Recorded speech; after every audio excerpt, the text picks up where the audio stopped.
والله وبالله تالله قف عن هويه هنا Soomaali lagu gumaysan inuu sijir adduunka marka dagaal ka dhaco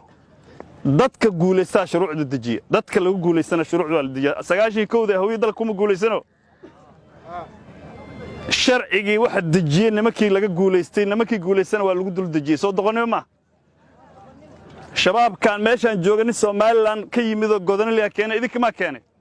nimanku ku soo dagana naageen waa ka furtay guriina waa ka qaatay lacagteena waa ka qaatay waana laay asoo islaanimo ugu soo gudana soo doqonimo ma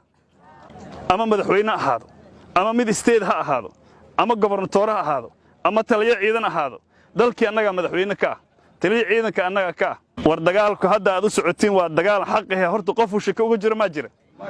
saddex arrimood oo dagaal leh xan waale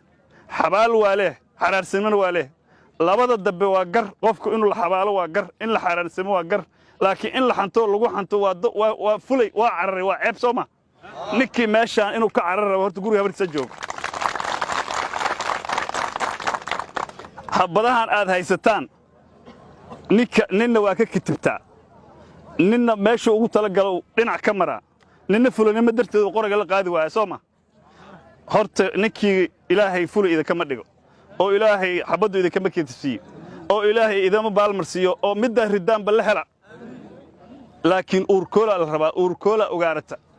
doqonnimadu nin doqon dab idin mashida waa idinka dambeeyaa doqonnimada istaalo isqobqobka reehebel iyo reehebel maanta meel iska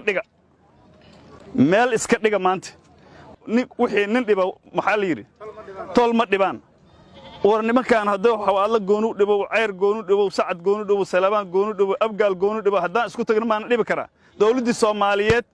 oo Afrika oo dhan uga awood badnaada inta isku taagnaan ridna Sooma daanyarta ma wadka ma anaga iskaan dhici karto waxay noogu dhex jirtaa wallahi waa doqonnimo taayna